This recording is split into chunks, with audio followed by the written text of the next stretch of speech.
नमस्कार दोस्तों। बजट से पहले बाजार पर अचानक ब्रेक क्यों लग जाता है, यही सवाल इस वक्त हर निवेशक के दिमाग में घूम रहा है। 1 फरवरी 2026 को वित्त मंत्री निर्मला सीतारमण देश का आम बजट पेश करेंगी। वित्त वर्ष 2025-26 का ये बजट न सिर्फ सरकार के पिछले खर्च का हिसाब देगा, बल्कि आने वाले सालों की आर्थिक दिशा भी तय करेगा। सरकार कितना कमाएगी, कहाँ खर्च करेगी, किस सेक्टर को राहत मिलेगी और किस पर सख्ती होगी, सब कुछ इसी दिन साफ हो जाएगा।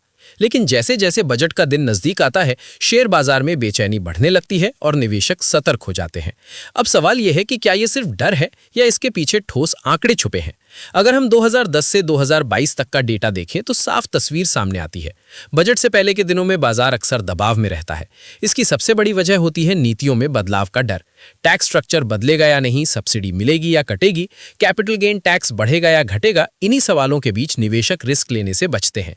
यही वजह है कि बजट से पहले बाजार में कमजोरी देखने को मिलती है।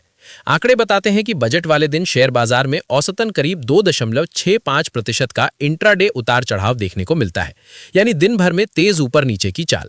लेकिन दिलचस्प बात यह है कि बजट के बाद तस्वीर अक्सर बदल जाती है। मार्केट एनालिस्ट्स के मुताबिक बजट के बाद वाले हफ्ते में शेयर बाजार ने औसतन 1.36% की बढ़त दर्ज की है, यानी पहले डर फिर राहत। पिछले 15 वर्षों का ट्रेंड और भी साफ संकेत देता है। बजट से एक हफ्ते पहले निफ्टी का औसतन रिटर्न 0.52% नकारात्मक रहा है। इन 15 सालों में सिर्फ 8 बार ही निफ्टी बजट से पहले बढ़त के साथ बंद हुआ। हाल के वर्षों में भी यही कहानी दोहराई गई है। पिछले 5 सालों में से 4 साल जनवरी के महीने में यानी बजट से पहले निफ्टी गिरावट में रहा है। जनवरी 2025 की गिरावट भी इसी कड़ी का हिस्सा रही। अब आगे बढ़ते हैं बजट 2026 से उम्मीदों पर। जेएम फाइनेंशियल सर्विसेज के टेक्निकल और डेरिवेटिव रिसर्च प्रमुख राहुल शर्मा का मानना है कि सरकार इस बार वित्तीय संतुलन बनाए रखते हुए ग्रोथ पर फोकस करेगी। अमेरिका के राष्ट्रपति डोनाल्ड ट्रंप की टैरिफ नीतियों और वैश्विक दबावों को ध्यान में रखते हुए बजट में सतर्कता देखने को मिल सकती है।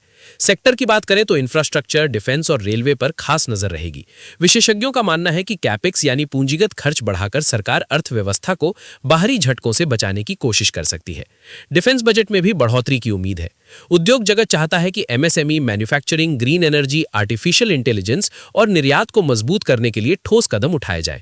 तेज जीएसटी रिफंड, बेहतर लॉजिस्टिक्स और सप्लाई चेन पर निवेश इसी दिशा में अहम भूमिका निभा सकता है। आर्थिक आंकड़ों की बात करें तो वित्तीय घाटा यानी फिस्कल डेफिसिट जीडीपी के 4.4% रहने का अनुमान है। सरकार रोजगार सृजन, ग्रामीण मांग और टिकाऊ विकास पर जोर देकर भारत को $5 ट्रिलियन की अर्थव्यवस्था बनाने के लक्ष्य को आगे बढ़ाना चाहती है। केयर एज रेटिंग्स का भी अनुमान है कि वित्त वर्ष 2026 में फिस्कल डेफिसिट 4.4% रहेगा और 2027 में यह 4.2 से 4.3% के बीच आ सकता है। इस दौरान सरकार का कुल उधार 16 से 17 लाख करोड़ रुपए और नेट उधार करीब 11.5 से 12 लाख करोड़ रुपए रहने की संभावना है। लेकिन जोखिम अभी खत्म नहीं हुए हैं।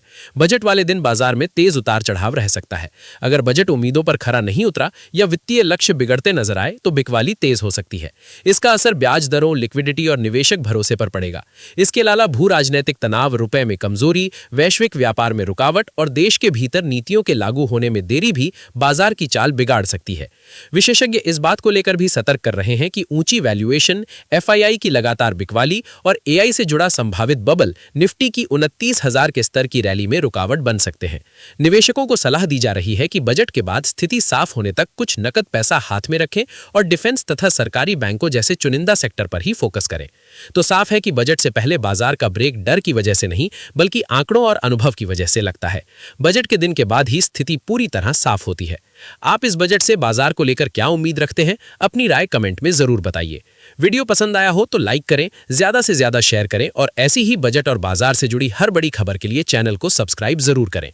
आप देख रहे हैं बिजनेस की असली तस्वीर। नमस्कार।